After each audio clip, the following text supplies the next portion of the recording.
It's a stir fry. It doesn't look that good, but it tastes good. And brown rice with some carrots, some black sesame seeds, purple kimchi, and some beets. And greens dandelion popsicle.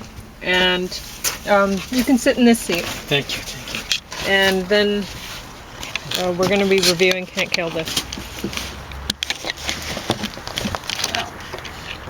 So, I just put your food there because I didn't have room on the table. So I just had to pull up the... So this is your food then? Yeah. Well, thanks for the special. Yeah, I made your ingredients. special. Really appreciate it. Pretty hungry after that walk we had, but we're going to review Can't Kill This first. It was so bad. Well, what was happening there? Like, who did this? What was the idea? It finally froze up, and you didn't seem to care. I didn't care. It just basically popped it out of the thing. Yep. Moved on. So you because ordinarily you'll say that's not so much fun. Yeah.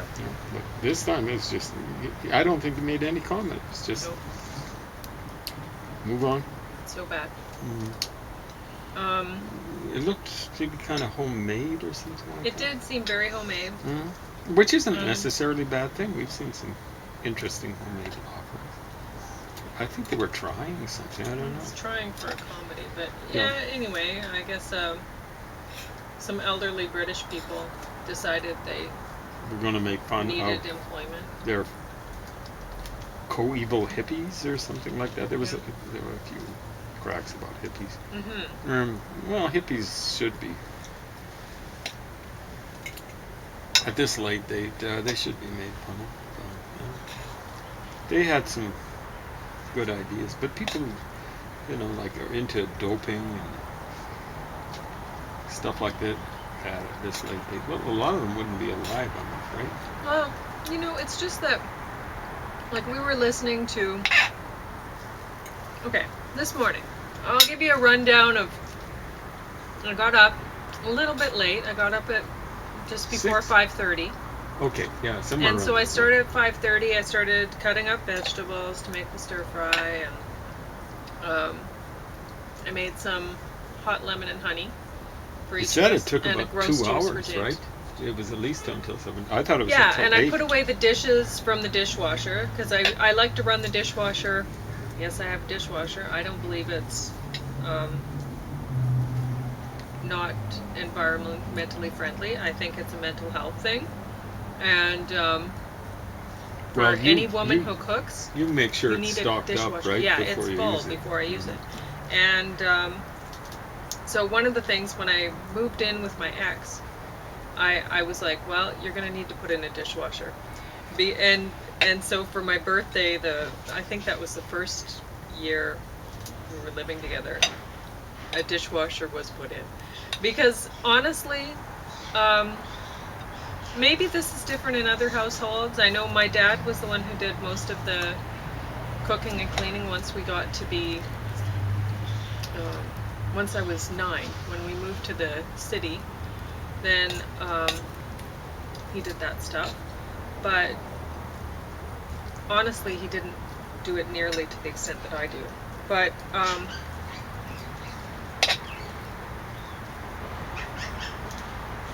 birds talking.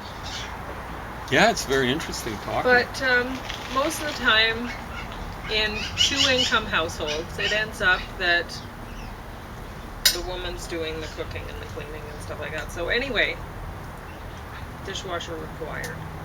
Or it's just there's going to be a lot of hard feelings about it. Because it's already a lot of work. Like I said, 2 hours passed. I was cutting the vegetables, putting away the dishes, and then by the time I got done, the vegetables are in the wok, they're cooking. 2 hours. That's what it took. Crazy. So, it takes some time washing vegetables, cutting them up. And, well, I was putting away dishes too, but anyway. So, and then I started, like now there's laundry that's drying. And I used to dry the laundry on the line, and I still did it even when not that long ago. Like maybe I stopped less than 10 years ago. Yeah. Because I put up a line at your house. Yeah. And anyway, and then it just got to be too much. So all of the stuff is just too much. So, Well, one of the things is it's Chinook here, and so often stuff will get blown off the yeah, line. And here in this neighborhood, it could Yeah. be blown into, you know, where someone pooped or something like that. So whatever. who knows? Who knows? Well, the problem is, that I think a lot of the stuff just gets pulled off the line to be used or whatever in this neighborhood. Well, it's a by somebody disgusting else. thought, isn't it? So anyway, You couldn't do it now, not with but it's been better this summer. It has. well, it's And- because of the supervised overconsumption side. You know, they're not overconsuming as much as they would. I presume that they're kind of limiting how fast they put people through for COVID because of COVID. But anyway, so laundry's getting done. And Because we did notice we that, did a huge hike this morning. yeah, not much vertical, So it's but not there was a, all a the- lot of horizontal. Yeah. So I'm pretty tired already, and still I have to go mow his lawn. So I'm tired, and honestly, so a dishwasher, it's a required thing, and so is a washing machine, as far as I'm concerned. Nobody wants to do clothes by hand. And hanging clothes, that was fine while I was younger. Now my back is sore, and packing up a basket of laundry, wet laundry up the stairs I just can't do it. It's just too much. So, I need to be able to do other things, like hike. So, what was I going to say? Oh, we were talking about environmentalism. Because we listened to an interview coming back from hiking with Naomi Klein. I didn't She even was- recognize it was her, but you know, I did. Pauline did, right away. But she was talking about environmentalism and how mothers for the environment or whatever, and she felt like, well, what if you're not a mother? Can you not be for environmentalism if you're not a mother? You know, and the thing is yeah, you can be for environmentalism, but honestly, you have to actually try to be a mother. It's like voting. It's your responsibility to parent, or else all of your values that your mother has and your father has cultivated in you, and to a lesser extent your grandparents, your aunts and uncles, and then to an even lesser extent your school system and society and da-da-da, right? So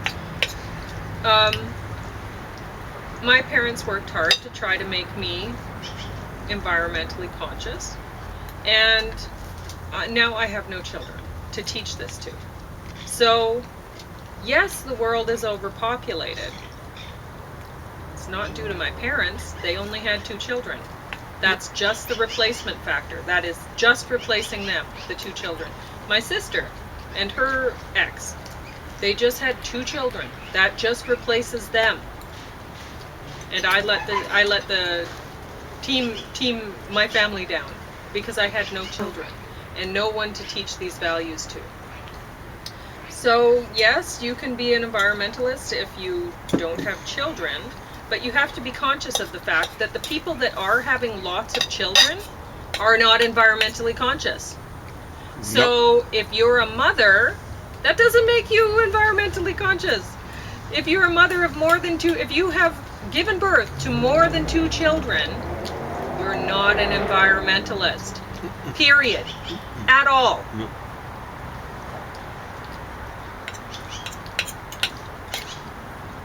It doesn't matter what your belief system is, what your color is. If you're a Mormon, And I used if to, you're as white as Mick Jagger, for a long time, I was buying into the whole line, oh, the world is overpopulated, and I have these, like I have heterozygous familial hypercholesterolemia thing, and I thought, well, I shouldn't have children because that would be cruel to the child to have to deal with, the trying to eat so that I don't feel either nauseated or anyway, it's difficult. And so anyway, I was buying into that for a long time. And now I think, okay, now somehow I'm going to have to try to figure out how to adopt a young child so that I can instill the values that took a lifetime for my parents to cultivate, and then their parents cultivating them, and you know what, and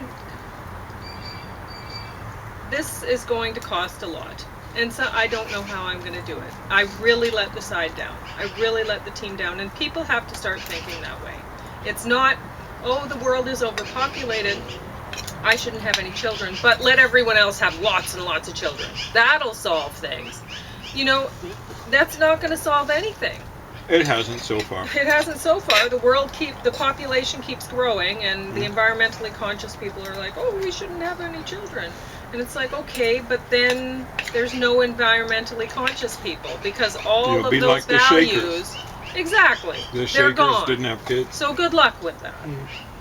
It took me a long time to figure it out, and I'm hoping that some 20-year-old listens to this and then thinks about it a little bit so that they can figure it out a lot sooner, so that they're not sitting there when they're 45 and menopausal and going, oh shit, now I've really...